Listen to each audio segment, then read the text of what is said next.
أشهد أن لا إله إلا الله وحده لا شريك له وأشهد أن محمدا عبده ورسوله أما بعد فأعوذ بالله من الشيطان الرجيم بسم الله الرحمن الرحيم الحمد لله رب العالمين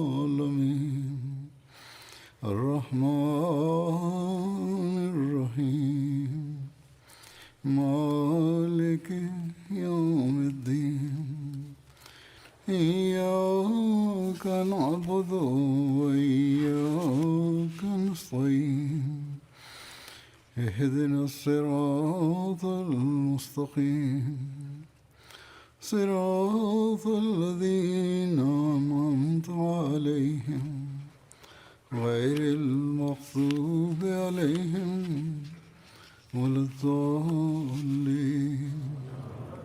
Mwenyezi Mungu amsaidie sana. Anasema siku hizi tunaendelea na mwezi mtukufu wa Ramadhan. Ni mwezi ambapo inapatikana mazingira fulani ya kiroho, na jumuiya ya waumini inatakiwa kuwa na mazingira haya. Katika mwezi huu, pamoja na kufunga saumu, mtu anajikita zaidi katika ibada zake, na anatakiwa kufanya hivyo. Mtu anajikita zaidi kuhusu kusoma na kusikiliza Qurani tukufu, na kama anataka kunufaika kweli kweli na saumu, basi pamoja na ibada zake anapaswa kujikita zaidi kuhusu kusoma na kusikiliza Qurani tukufu. Na Ramadhan ina uhusiano makhsus na Qurani tukufu, au Qurani tukufu ina uhusiano makhsus na mwezi wa Ramadhan. Mwenyezi Mungu anasema ndani ya Qurani tukufu, shahru Ramadhan allazi unzila fihi alquran hudan linnasi wa bayinatin min alhuda walfurqan. Mwezi wa Ramadhan ni mwezi ambao imeteremshwa humo Qurani tukufu. Qurani tukufu ambayo kwa ajili ya watu wote imetumwa kama mwongozo, na ina ishara zilizo wazi za mwongozo, na pia ina kipambanuzi. Baadhi ya riwaya sahihi zinasema ya kwamba tarehe 24 ya mwezi wa Ramadhan Mtume sallallahu alaihi wasallam alipokea wahi wa kwanza. Vivyo hivyo kila mwaka pamwe na Mtume sallallahu alaihi wasallam, Jibrail alayhi salam alikuwa akija kurudia Qurani tukufu, na katika mwaka wa mwisho kwenye maisha ya Mtume sallallahu alaihi wasallam akarudia mara mbili. Hivyo Qurani tukufu kuhusiana na mwezi mtukufu wa Ramadhan ina umuhimu makhsus. Basi sisi pia katika mwezi huu mtukufu wa Ramadhan haswa yatupasa kujikita zaidi kuhusu kusoma na kusikiliza na kusoma tafsiri yake na maelezo yake. MTA pia inarusha vipindi vyake na darsa pia inarushwa. Pia musikilize darsa hizi na vipindi hivi. Sisi pamoja na kusoma matini ya Qurani tukufu, tutakaposoma tafsiri na maelezo yake na tutayasikiliza, ndipo tunaweza kuelewa umuhimu wa amri zile zilizoelezwa humo, na tunaweza kuzifuata katika maisha yetu ya kila siku, na tunaweza kupitisha maisha yetu sawa na mafundisho ya Qurani tukufu, na tunaweza kuwa wenye kuvutia fadhila za Allah. Basi kama tunataka kupata fadhila ya kweli ya Ramadhan, tunatakiwa kujikita zaidi kuhusu kusoma Qurani tukufu na kutafakari juu yake. Miskitini ambapo kumefanywa mpango wa darsa, watu wanatakiwa kuzisikiliza darsa. kuhusu umuhimu wa qurani tukufu na sifa zake na hoja zake zinazong'aa katika zama hizi. hat masihi maud alahsatu wassalam ametuelezea kwa uwazi. tangu wiki chache naendelea kuzieleza katika hutuba zangu nukuu mbalimbali za hat masihi maud alah salam. basi kuna haja ya kuzisikiliza na kusoma mara kwa mara na kuzielewa na kutafakari ili tuweze kupata uwezo wa kuelewa vizuri. leo pia nitaeleza baadhi ya maandiko ya hat masihi maud alahsatu wassalam akieleza jambo hili ya kwamba qurani tukufu ni sheria ya kudumu. hat masihi maud alah salam anasema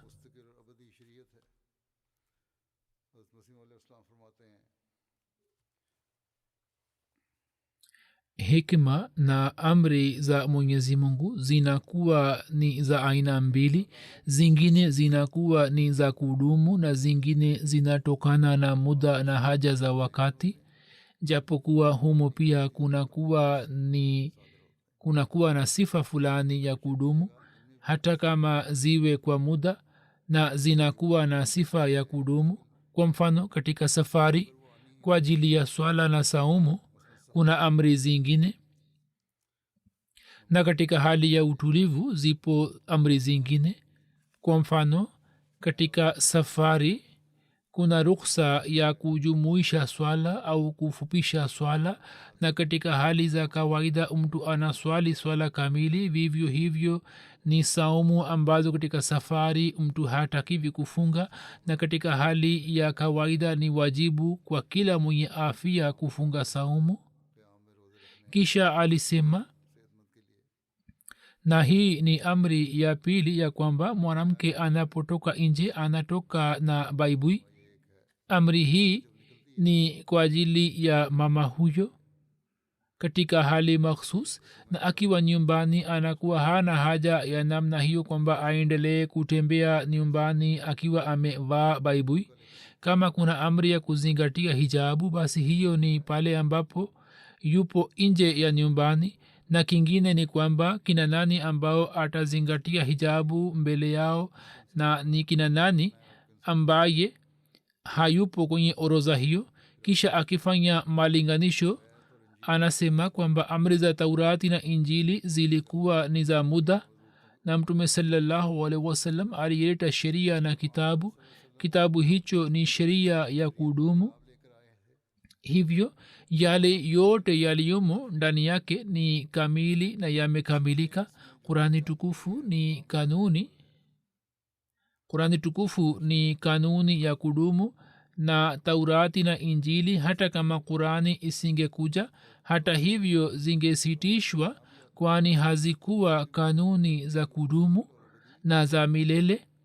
basi umuhimu huo wa qurani tukufu, ya kwamba miongozo ya qurani tukufu inaendana na kila hali na ni mafundisho yaliyokamilika na ni kwa ajili ya zama zote.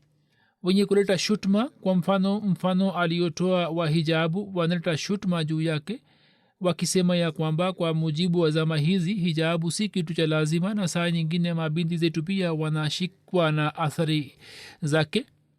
lakini watu hawa wanakubali wenyewe na makala kubwa kubwa zinaendikwa juu yake, na hata mashirika ya kina mama pia yameanza kupiga kelele, na saa nyingine inaanza kupigwa chapa kwenye magazeti pia ya kwamba muingiliano wa mwanamke na mwanamume saa nyingine inaleta matokeo mabaya sana, na kwa ajili yake baadhi ya watu wameanza kutafakari ya kuwa iwepo nizamu tofauti. kisha akieleza shabaha ya ujio wake na kuhusu sheria ya qurani tukufu anasema zaidi ya kwamba sikilizeni jambo hili pia kwa moyo wote, ya kwamba shabaha ya ujio wangu ni nini. shabaha ya ujio wangu ni kujadidisha islam pekee na kuihami na kuisaidia. hivyo msielewe ya kuwa mimi nimekuja kuwafundisheni sheria mpya au kuwapatieni amri mpya au kimeshuka kitabu kipya. Hapana, la hasha.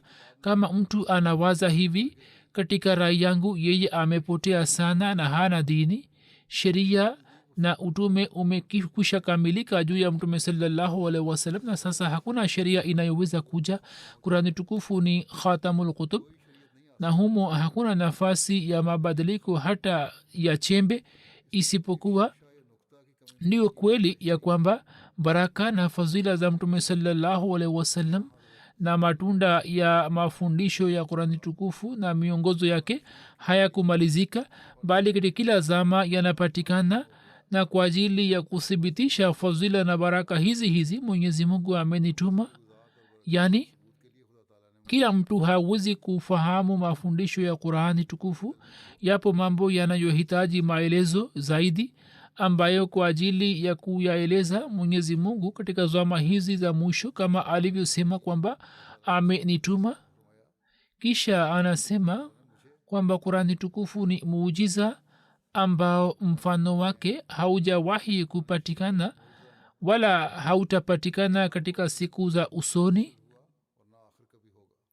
na mlango wa fadhila na baraka zake daima uwazi, nayo katika kila zama inangaa kama ilivyokuwa katika zama za mtume sallallahu alaihi wasallam. Na pamoja na hayo pia ikumbukwe ya kwamba maongezi ya kila mtu yanaendana na daraja yake. Azma na hima na shabaha zake kama zitakavyokuwa azimu, maongezi yake pia yatakuwa na daraja hiyo hiyo. Hivyo katika wahyi wa Mungu pia rangi hiyo itapatikana. Kama mtu wa kawaida anavyoongea sawa na elimu yake, vivyo hivyo wahyi wa Mungu pia ina daraja yake. Na mtu ambaye wahyi inashuka juu yake, jinsi atakavyokuwa na azma, atapokea wahyi sawa na azma yake na daraja yake. Ikumbukwe hapa ya kwamba wahyi pia ina daraja, ujumbe wa Mungu una daraja. Alisema kwamba mduara wa azma na hima na kipaji cha mtume sallallahu alaihi wasallam kwa kuwa ulikuwa mpana mno, hivyo wahyi aliyopata pia ina daraja yake azim, mpaka hatazaliwa mtu mwingine aliye mfano wake. Kisha anasema kwamba uwanja wa mafundisho ya Qurani ni mpana sana na ni kanuni isiyobadilika hadi siku ya Kiyama, na ni kwa ajili ya kila kaumu na kila wakati. Hivyo Allah subhanahu wa ta'ala anasema, wa in min shay'in illa indana khazainuhu wa ma nunziluhu illa biqadarin ma'lum. Yani, na hakuna kitu chochote ila tunayo hazina yake, wala hatukitirimshi isipokuwa kwa kipimo maalum. Alisema injili ilikuwa ikihitajika kwa wakati wake, hivyo muhtasari wa injili unaweza kuja katika kurasa moja tu, lakini haja za Qurani tukufu zilikuwa ni kurekebisha zama zote, na shabaha ya Qurani tukufu ilikuwa ni kubadilisha hali za watu na kuwafanya kuwa na heshima na adabu, ili kwa mipaka ya kisheria zichukuliwe hatua hizi zote, na kisha kuwafanya kuwa watu wa Mungu.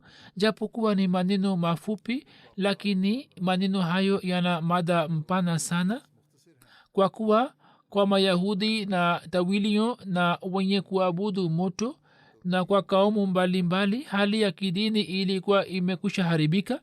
Ndiyo sababu Mtume sallallahu alaihi wasallam kwa amri ya Allah sawa na elimu aliyokuwa amepata, akiwahutubia wote alisema, qul ya ayuha nnasu inni rasulullahi ilaikum jamia, sema eni wanadamu, kwa yakini mimi ni mtume kwenu nyote.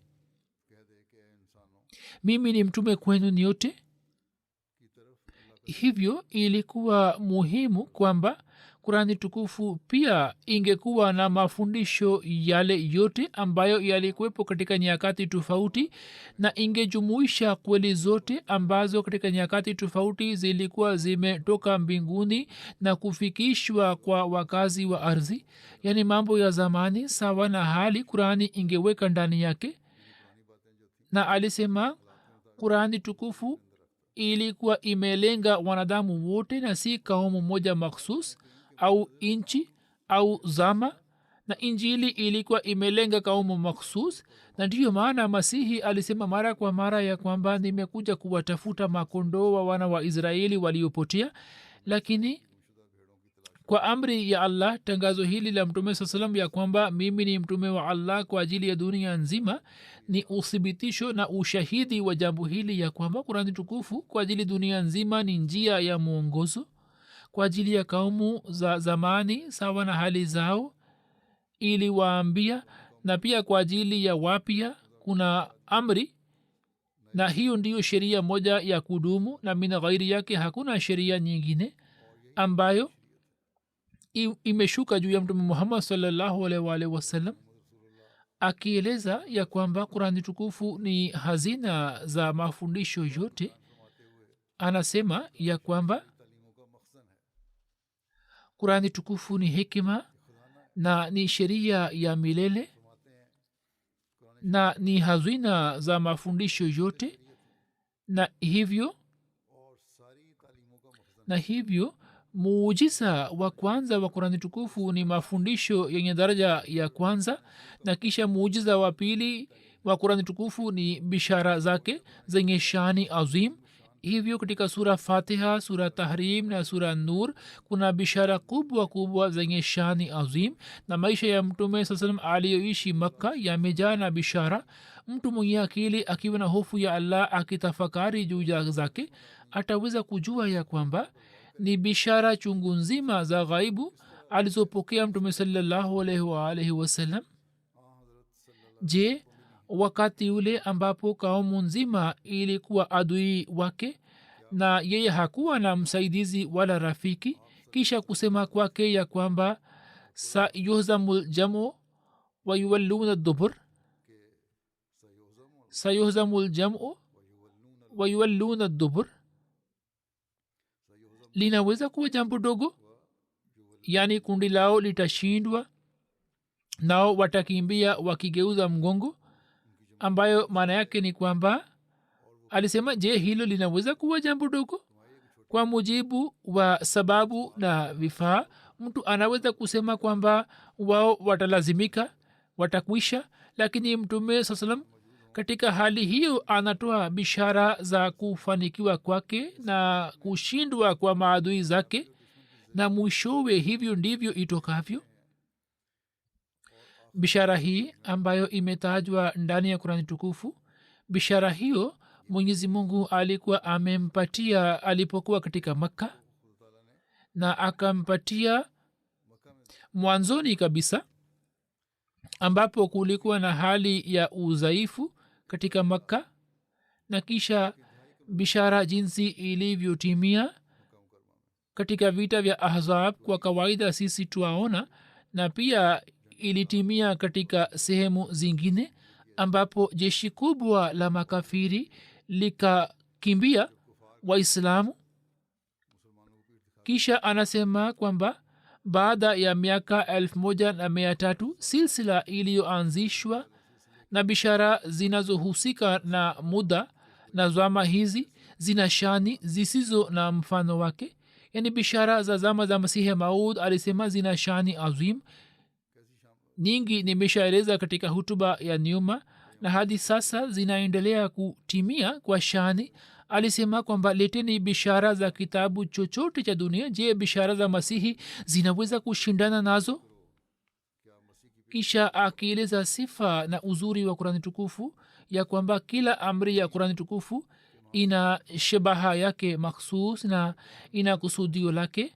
anasema sifa hii inapatikana katika kurani tukufu ya kwamba kila amri yake ina shabaha na kusudio na hikma yake, yaani imejaa na shabaha na hikma, ina kusudio lake, na hivyo imesisitizwa mara kwa mara ndani ya kurani tukufu ya kwamba mtu atumie akili na ufahamu na afanye tafakur juu ya kurani tukufu. fakahat maana yake ni kwamba tumieni akili na fikra na tumieni imani. imani pia ni jambo la lazima, na katika kurani tukufu na vitabu vingine hii ndiyo tofauti ya msingi, na hakuna kitabu kilichothubutu kupima mafundisho yake mbele ya akili na tafakur. Akitoa mfano wa injili alisema, waunga mkono warevu wa injili kwa kuwaza ya kwamba mafundisho ya injili mbele ya nguvu ya akili hayana uhai wowote. Kwa werevu sana waliingiza jambo hili kwenye itikadi zao ya kwamba utatu na kafara ni siri ambazo akili ya binadamu haiwezi kuzifikia na kuzielewa. Ni elimu nzito sana, hivyo hamwezi kuelewa, na kama mnavyoambiwa mukubali tu. Lakini kinyume chake haya ni mafundisho ya Qur'ani tukufu ya kwamba inna fi khalqi samawati wal ardi wa ikhtilafi al-layli wan nahari la ayatin li ulil albab allazina yazkuruna allaha, yani kwa hakika katika uumbaji wa mbingu na ardhi na mfuatano wa usiku na mchana ziko ishara kwa wenye akili, yani zinawaambia wenye akili kuhusu uwepo wa Mungu, mafundisho ambayo Islam inaita kwake. Katika aya hiyo ni amri iliyo wazi ya kuwa mwenye akili atumie akili yake na ubongo wake na pia mutafakari. Kisha alisema ya kwamba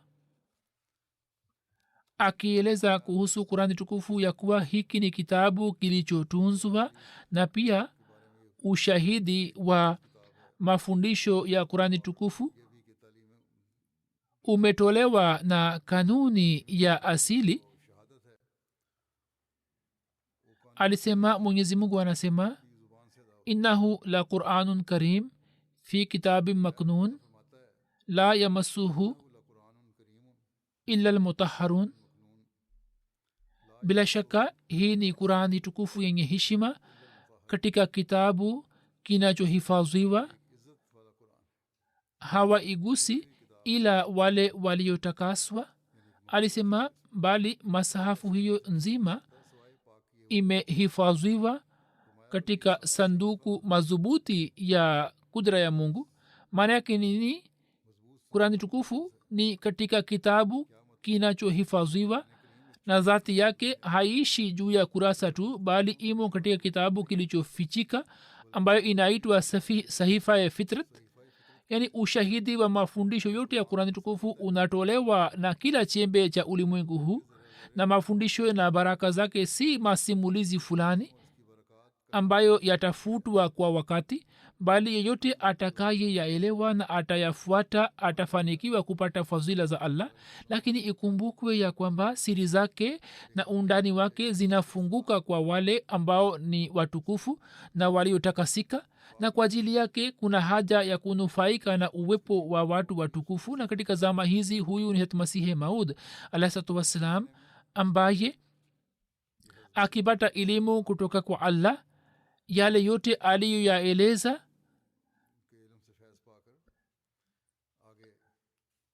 akipata fadhila za Allah, yale ambayo aliyaeleza yatupasa kuangalia na kutafakari, na ndiyo tafsiri na maelezo yake ambayo yanaelezwa katika vitabu mbalimbali vya jamaati.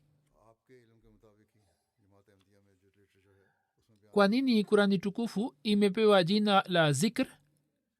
Kuhusu hiyo Hazrat Masihi Maud alaihissalatu wassalam anasema ya kwamba Qur'ani tukufu imepewa jina la zikri, na sababu yake ni ya kwamba hiyo inamkumbusha binadamu sheria yake ya ndani.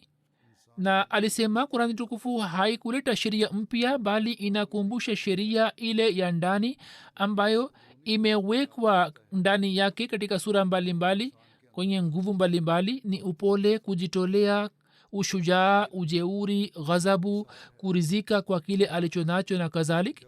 Ilmuradi asili aliyoiweka kwenye batini Qur'ani tukufu imemkumbusha, kama vile fi kitabi maknun, yani katika kitabu kinachohifadhiwa na kila mtu hakuwa na uwezo wa kuikiona. Qur'ani tukufu imemkumbusha kuhusu hiyo. Basi kwa mtazamo huo pia tunatakiwa kusoma Qur'ani tukufu. Qur'ani tukufu vile ambavyo ni vipaji vya asili ya binadamu inaviongoza kwenye asili sahihi. Basi asili hiyo ya kweli ambayo mtu anaendelea kwenda mbali nayo, kurani tukufu inaitoa na inaeleza mbele yake. Na kwa sababu ya kwenda mbali, sisi tunaona katika zama hizi jinsi watu wanavyoendelea kuunda kanuni ambazo ni kinyume cha asili, na mtu anaendelea kufanya majaribio ya kuiharibu kanuni. Mwenyezi Mungu amesema kwamba mufanye tafakur juu ya Qur'an tukufu na muifuate, na mkifuata basi hiyo itawaonesheni viwango vya hali ya juu vya asili ya binadamu. Kufanya tafakur ni jambo la lazima, na sisi kwa mtazamo huo yatupasa kusoma Qur'an tukufu na kuelewa. Zura amesema kwa jina la uhuru, siku hizi sumu inaendelewa kutiwa kwenye vibongo vya watoto na wakubwa. Sisi tutaweza kusalimika nayo vile vile. Wapo wazazi wengi ambao wanauliza swali wakisema kwamba watoto wanafundishwa shuleni mambo mbalimbali na wanatuliza maswali, kivipi tuwajibu? Basi kama tutatafakari na tutasoma Qur'an tukufu na tafsiri na vitabu vya jamaati, tunaweza kuwajibu majibu ya maswali yao. Kisha alisema vivyo hivyo kitabu hiki kimepewa jina la zikr ili kisomwe, ili nguvu za ndani na za kiroho na nuru iliyomo moyoni mwa mtu iweze kumkumbusha. Ili muradi Mwenyezi Mungu kwa kutuma Qur'ani tukufu alionyesha muujiza moja wa kiroho.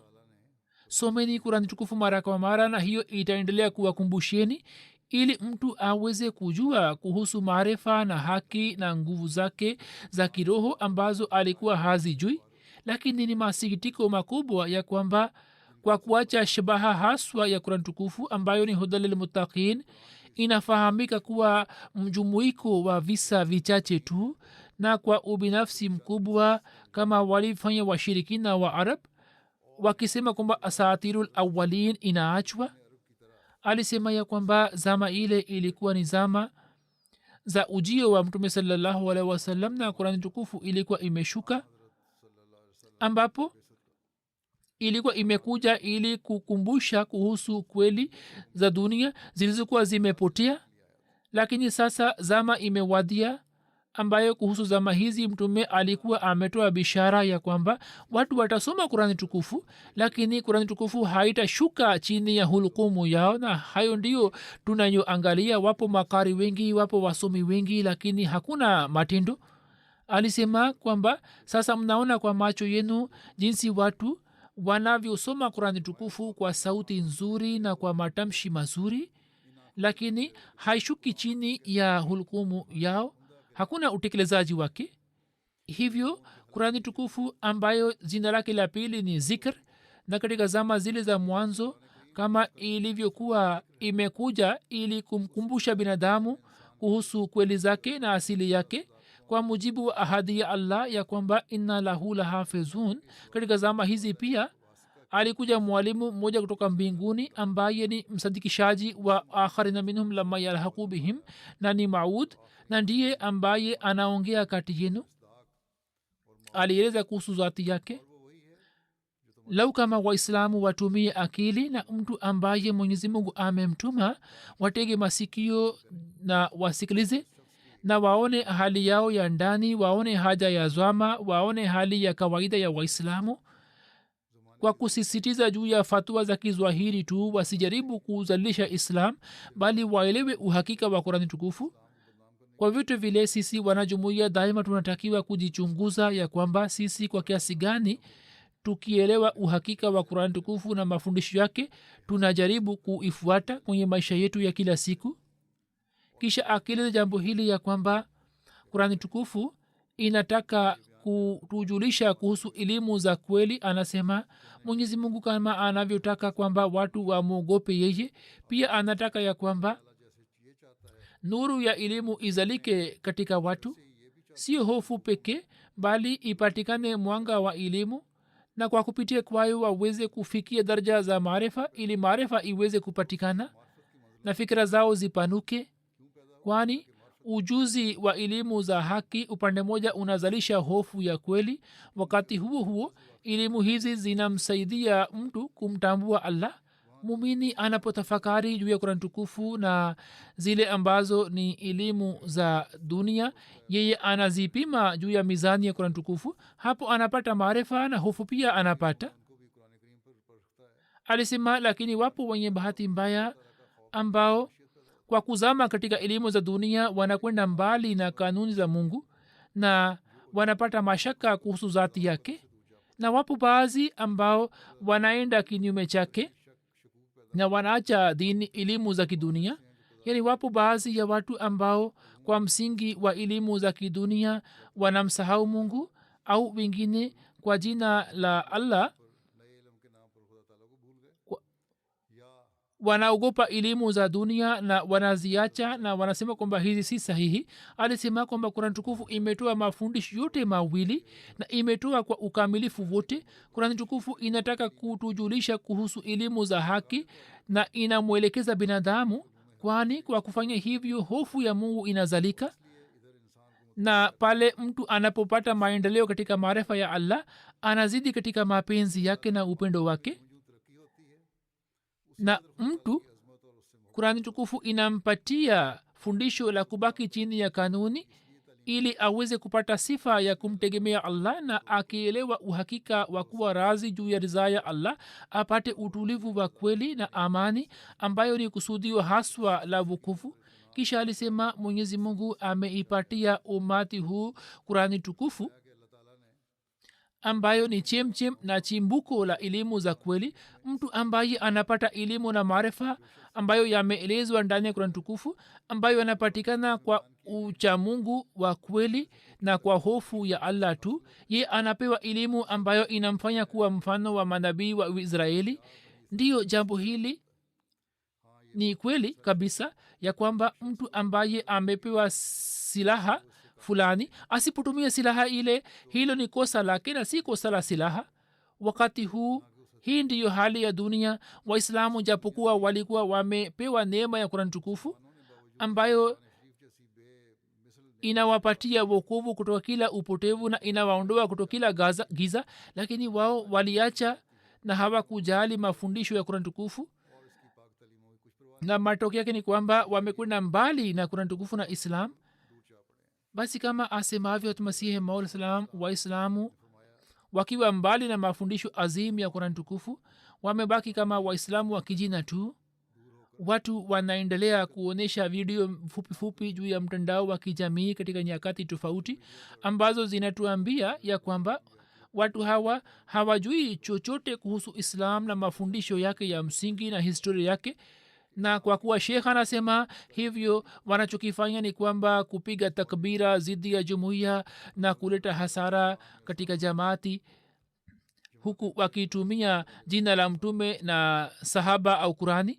kutoka bangladesh mtu fulani aliniandikia ya kwamba tuliposhambuliwa wakati wa jalsa, kijana mmoja ambaye alikuwa akirusha mawe, mwanajamaat wetu mmoja akamwambia kijana huyu kwamba unafanya nini? Je, imeandikwa katika kurani tukufu? Je, hilo ni fundisho la islam? sisi ni wenye kusoma kalema. Na kijana huyo akatupa jiwe chini. hivyo mashekh wanapowachochea basi watu hawa wanaanza kuwafuata. mwenyezi mungu atusalimishe kutoka shari ya wanashari hawa wote, na atujalie sote ya kwamba sisi katika mwezi huu wa ramadhan hata baadaye vile vile tuwe wenye kuelewa na kujifunza na kuifuata kurani tukufu. mwenyezi mungu atusalimishe na machafu yote ya dunia.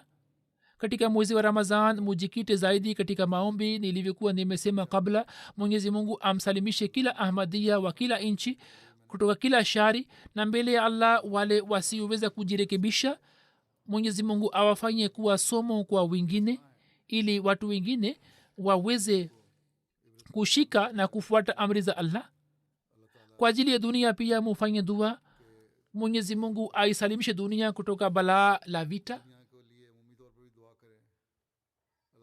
khalifa mtukufu anasema kwamba sasa napenda kuwazungumzia baadhi ya marehemu, na mtu wa kwanza ni mbashiri wetu mubaligi wetu ambaye alikuwa ni mwenye kutimiza wakfu wake kwa unyofu wote. Alikuwa mtu mnyenyekevu sana na alipata bahati ya kuitumikia jamaati kwa muda mrefu na akatimiza haki ya huduma hiyo. Jina lake ni Munawar Ahmad Khurshid Sahib. Alikuwa mbashiri wa jamaati katika Afrika Magharibi. Siku za nyuma alifariki dunia. Inna lillahi wa inna ilaihi rajiun. Katika familia yake jumuiya ilikuwa imepatikana kwa kumpitia babu yake Hazrat Mirza Abdul Karim Sahib ambaye mwaka 1993 Hazrat Masihi Maud Salam alipoenda Jehlam kwa ajili ya kesi ya Karamdin.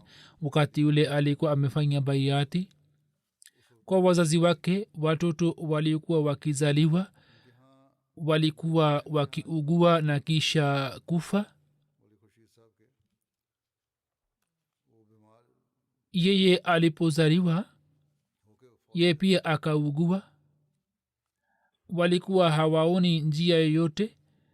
Babu yake Mia Abdul Karim Sahib ambaye alikuwa sahaba, yeye akaamua kumtoa mtoto huyo katika wakfu. Anasema kwamba kwani kama Mungu atamhitaji basi atamsalimisha tu. Katika muda huo katika kijiji chao daktari moja alikuja ambaye alikuwa mkazi wa kijiji cha mbali. Ye akamtibu na Mwenyezi Mungu akamponya kimuujiza. Baba mkwe pia alikuwa ameona ndoto kuhusu marehemu ambaye ni Muhammad Khan Darwesh Sahib kwamba marehemu yupo juu ya mnara mmoja mrefu unaongaa, na yeye alikuwa ameambiwa kwamba yeye atanawarisha mnara wa Ahmadiyat na atapata bahati ya kuitumikia jamaati, na Mwenyezi Mungu akampatia uwezo huo. Baada ya kumaliza jamia akaitumikia jamaat nchini Pakistan kwa muda, na kisha mwaka 1983 akaenda Afrika ambapo katika nchi ya Gambia na Senegal akatoa huduma kwa muda mrefu.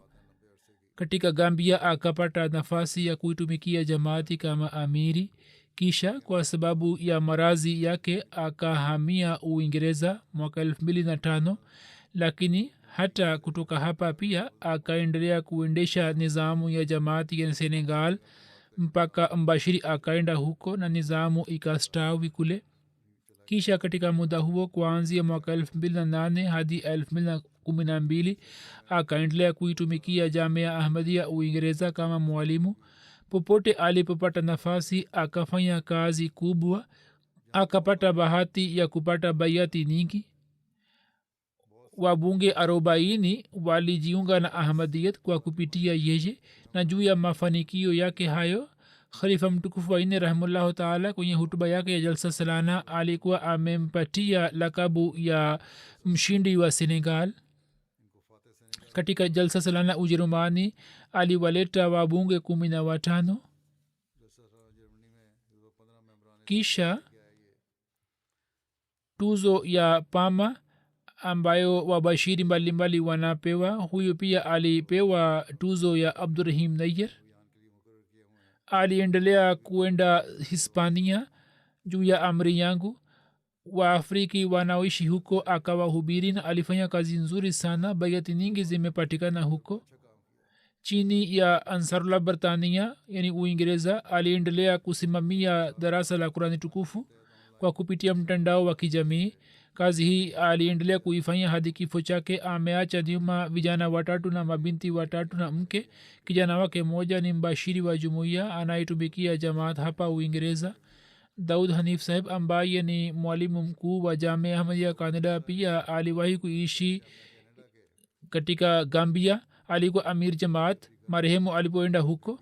Anasema kwamba kuanzia 83 hadi 94 alipata bahati ya kuitumikia jamaat pamoja na marehemu, na pamoja na ubashiri alikuwa akiwafundisha watoto somo la kidini kwenye shule.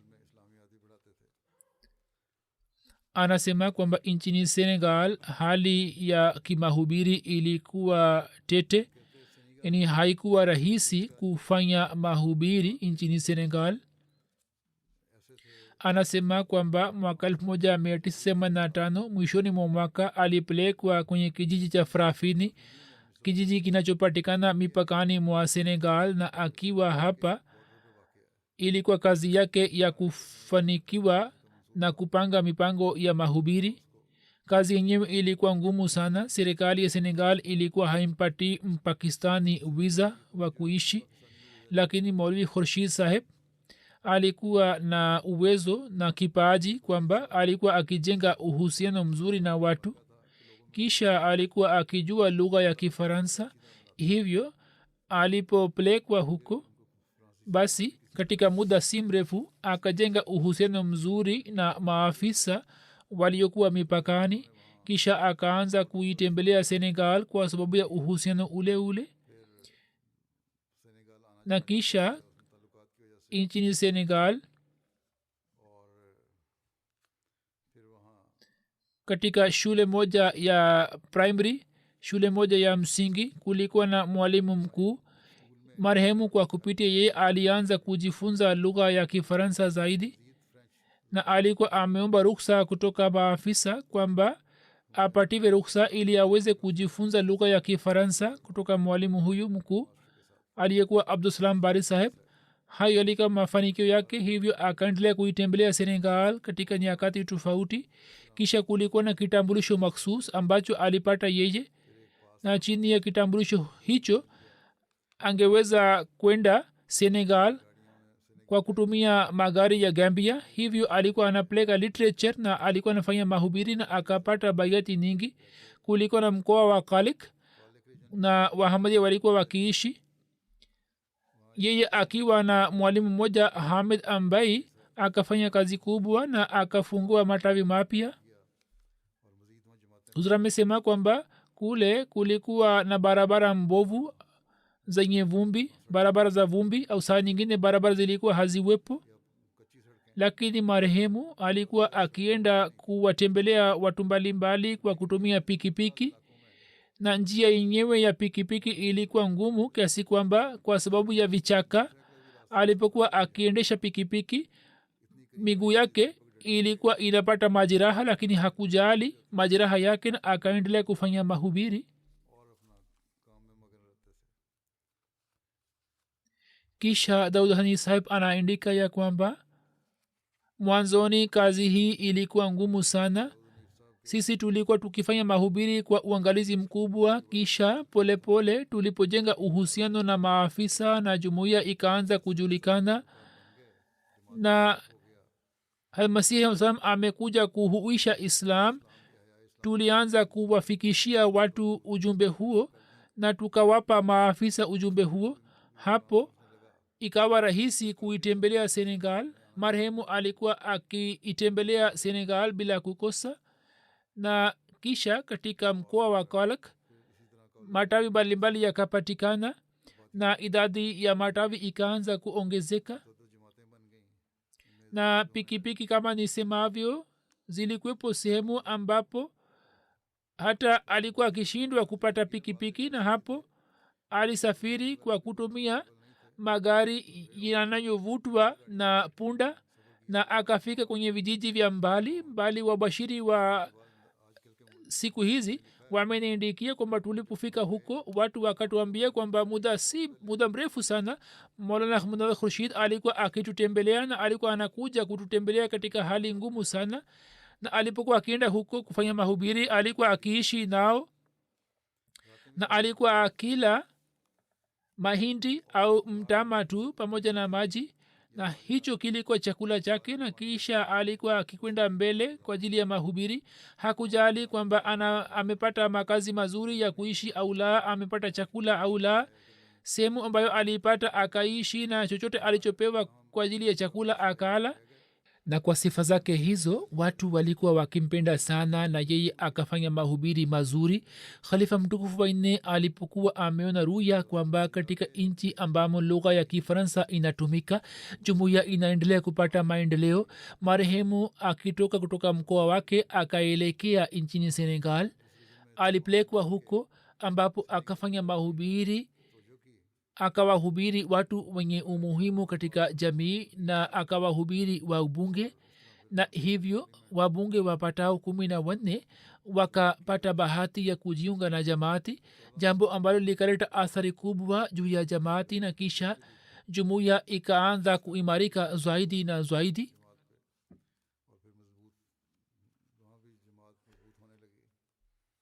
Kwa ajili ya kuimarisha nizamu ya jamaati pamoja na kuongeza idadi ya waalimu, pia kulikuwa na haja ya kuangalia mafunzo yao na malezi yao. Marehemu akaendelea kusimamia mpango huo kila mwaka na akafanya kazi kwa hima na kwa jaziba kubwa. Mwaka 1997 akateuliwa kuwa amir wa senegal, na yeye akatoa huduma hiyo kwa juhudi kubwa sana. Alikuwa na jaziba ya utii wa khalifa wa zama, na huu ni uhakika. Hata mimi pia nimeangalia, alipofika hapa miaka 10 iliyopita alikuwa anaumwa, lakini kila alipopewa kazi fulani akajaribu kuitimiza kwa haraka sana. Alikuwa na shauku ya kufanya mahubiri. Wajiula saheb ambaye ni mbashiri wa senegal anasema kwamba nilipofika senegal nikasikia sana jina la munawar saheb, na watu kila sehemu nilipokuwa naenda walikuwa wakimtaja kwa mapenzi na upendo mkubwa. Anaeleza matukio ya walimu mbalimbali. Kuna kemud tafsir mara saheb ambaye ni mwalimu wa huko, anasema kwamba mimi kwa kupitia munawar khushi saheb nilijiunga na ahmadiyat. yeye akanipatia mafunzo mazuri na akanilea kwa upendo. matokeo yake ni kwamba nikajifunza kutoka jamia mdia ghana na nikapata bahati ya kuitumikia jamaati. anasema kwamba nimeishi naye kwa muda mrefu. huyu ni wa senegal. marehemu alikuwa na upendo mkubwa na ukhalifa, na anasema alikuwa ananiambia ya kwamba uwe na uhusiano imara na ukhalifa. pili anasema kwamba nimeona kwamba yeye hakuacha sala ya tahajudi kwenye maisha yake yote, na alikuwa akitusihi kwamba daima musali sala ya tahajud, na katika swala ya tahajud mufanye dua kwa ajili ya khalifatul masih. mwalimu seba anaandika kwamba marehemu alikuwa mcha mungu mwenye kufanya juhudi kubwa. aliitembelea nchi nzima ya senegal. daima alikuwa akifanya juhudi kwamba afike kwenye kila kijiji na awapatie watu ujumbe wa masihi wa muhammad. anasema mimi ni shahidi ya kwamba munawar saheb alipokuwa akifanya kazi ya jamaati alikuwa hajali mchana wala usiku au chakula chake.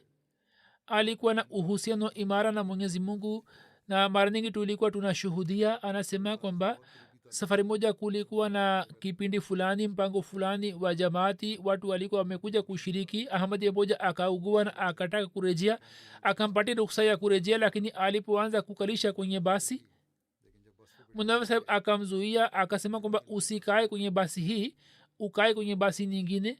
anasema wakati ule nikapata wazo kwamba basi hii labda itapata ajali, na hiyo kama itatokea watu watasema kwamba angalini alikuwa amekwenda kwenye mpango wa jamaati na kwa sababu ya ajali amekufa. lakini kilichotokea ni kile ambacho alikuwa amewaza. basi ile ikapata ajali na huyu alikuwa ameketi kwenye basi nyingine, hivyo akafika kwenye nyumba yake kwa utulivu na kwa amani, jambo ambalo likawaongeza watu kwenye imani. na hii ndiyo hali ya mapenzi ya watu kwamba nchini senegal katika sehemu mbalimbali sala yake ya jeneza imesaliwa kwa ghaibu, na watu ambao si wahamadia pia wameshiriki kwa wingi. kisha sadr saheb wa fatek rogan bai anasema kwamba jinsi munawar khushi saheb alipokuwa anafanya kazi ilikuwa vigumu kwa wengine. kisha jalu saheb ambaye ni local mwalimu anasema kwamba marehemu alipokuja nchini senegal mimi nilipata bahati ya kufanya kazi pamoja na munawar saheb. alikuwa mcha mungu mwenye ushujaa. wakati wa ziara za kijamaati alikuwa akifanya mahubiri kwa hikma na kwa ushujaa, na alikuwa mwenye kupenda uadilifu.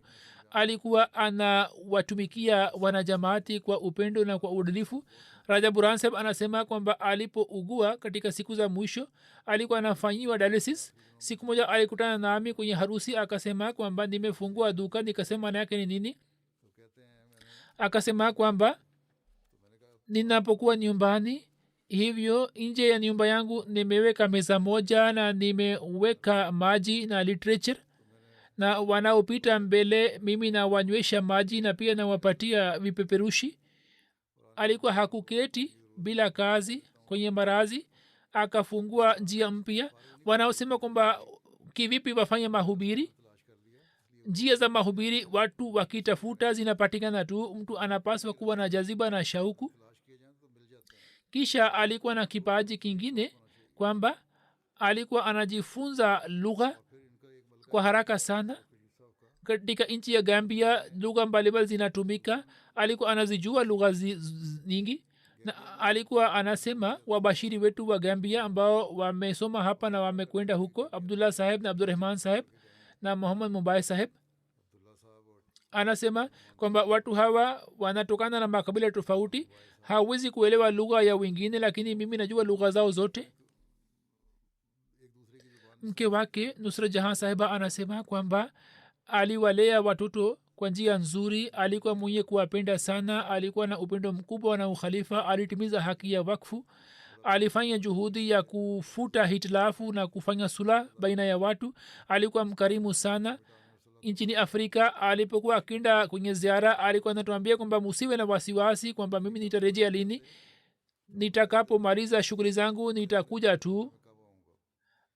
anasema alikuwa na shauku sana ya kufanya mahubiri, akapata nafasi ya kufanya mahubiri nchini hispania. aliweza kuhuisha uhusiano uliokuwa umepotea. mbashiri wake, mtoto wake ambaye ni mbashiri muhammad khurshid, anasema kwamba daima alikuwa akitusihi kwamba tuwasaidie watu, kwani hiyo pia ni ibada iliyo nzuri, mwenyezi mungu anarizia. anasema sisi daima tumeona mfano wa kimatendo kwenye dhati yake.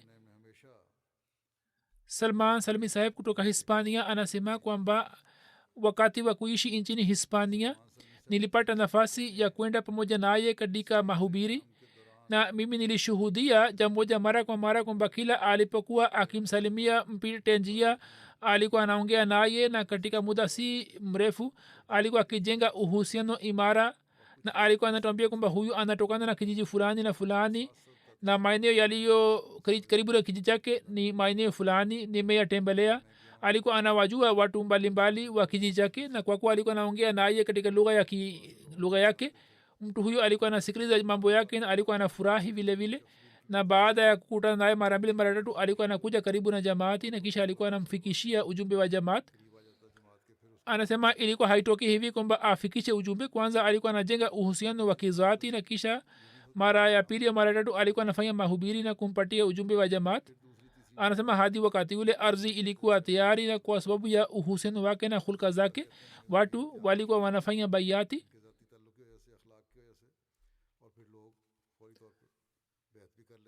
marehemu amefanya kazi kubwa nchini hispania. kwa fadhili ya allah ameanzisha tawi moja huko.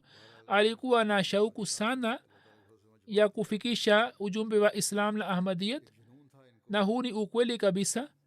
pamoja na hayo yote alikuwa na unyenyekevu mkubwa. kila nilipomwambia kwamba aende hispania akawa tayari bila uzuru wowote, ijapokuwa alikuwa naumwa. mwenyezi mungu aijalie jumuiya wabashiri walio mfano wake, ambao waweze kufanya kazi kwa kujituma, waweze kutimiza kazi zao. mwenyezi mungu ampandishe kwenye daraja. jeneza ya pili ni ya iqbal ahmed munir saheb ambaye pia ni mbashiri wa jumuiya. alikuwa mwana wa chaudhri munir ahmed saheb nchini pakistan. siku za nyuma amefariki dunia. katika familia yake jumuiya ilipatikana kwa kumpitia babu yake chaudhri gulam haidar saheb mwaka 1895. mwaka 1983 alimaliza jamia ahmadia, na kisha chini ya idara ya isra urshad markazia akafanya kazi ya jamaati. kisha kuanzia 2001 hadi 2008 akaenda kuitumikia jamaat nchini sierra leone. kisha akarejea pakistan na akaendelea kuitumikia jamaat katika wilaya mbalimbali. alikuwa mgonjwa wa moyo, lakini hata hivyo aliendelea kufanya kazi kwa juhudi kubwa. kwa fadhili ya allah alikuwa musi, alikuwa mwenye kuitumikia jamaati kwa juhudi na kwa jaziba. alikuwa mtu wa watu, alikuwa na tabia njema sana. Marehemu ameacha mke na vijana watatu. Mbashiri wa jamaati Abdul Wakil saheb anasema kwamba marehemu alikuwa mtu wa watu, alikuwa na uhusiano imara na ukhalifa, alikuwa mwenye kutupenda sana, alikuwa na haiba lakini alikuwa mpole wa moyo. baada ya kutana naye mtu alikuwa anajua kwamba yeye ni mnyenyekevu sana. Sage Munir Ahmad saheb ambaye ni naib amir Karachi anasema kwamba nimefanya kazi pamoja naye, alikuwa anafanya kazi kwa juhudi sana. kazi yote aliyopewa alikuwa anafanya katika hatua ya kwanza. alikuwa anakuja ofisini na alikuwa anatoa nasaha nzuri nzuri. Anasema nilikuwa napata moyo kutoka maongezi yake. alikuwa mpole wa moyo, alikuwa na uhusiano imara na watu wa mtaa wake, na anasema kwamba kwa ajili ya kuwahamasisha wahamadia kuhusu mchango huyo alikuwa naambiwa, na ye alipokuwa anawaambia watu walikuwa wanapata athari zake. Mwenyezi Mungu amghufirie na amrehemu na ampandishe kwenye daraja. marehemu watatu ni Sayyida Nusrat Jahan Begum sahiba, mke wa Mia Abdul Azim sahib Darwesh marhum Qadian, ambaye siku za nyuma alifariki dunia. alikuwa anaumwa tangu muda mrefu.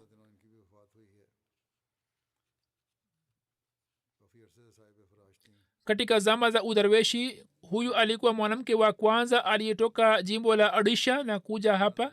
marehemu aliishi kwa subira pamoja na mume wake katika zama za udarweshi. alikuwa mwenye kuswali swala na kufanya maombi, na alikuwa mnyenyekevu na mcha Mungu. alikuwa mwenye kusoma Qur'an tukufu na alikuwa anawafundisha wengine Qur'an tukufu. aliwafundisha watoto na kina mama wengi Qur'an tukufu. katika zama za udarweshi kipato kilipokuwa chini, kwa ajili ya kujikimu alikuwa amefuga kuku badala ya kuangalia mali za wengine. alikuwa na jaziba ya kuwatumikia jamii.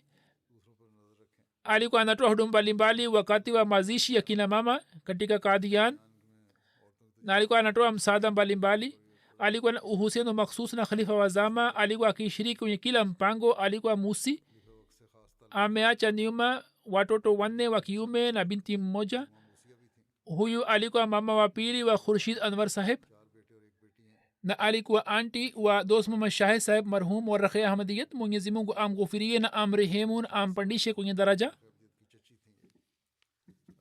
baada ya swala nitaswalisha sala ya jinza yao ya ghaibu.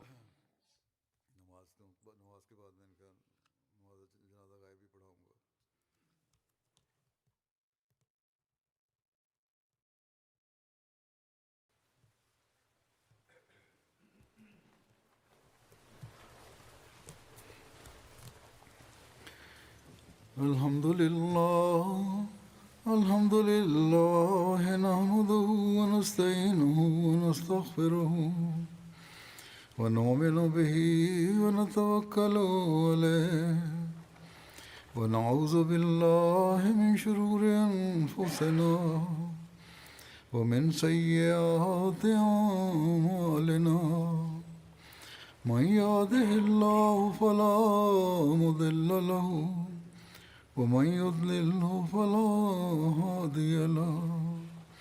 ونشهد أن لا إله إلا الله ونشهد أن محمدا عبده ورسوله. عباد الله رحمكم الله، إن الله يأمر بالعدل والإحسان وإيتاء ذي القربى وينهى عن الفحشاء والمنكر والبغي يعظكم لعلكم تذكرون. اذكروا الله يذكركم وادعوه يستجب لكم ولذكر الله أكبر.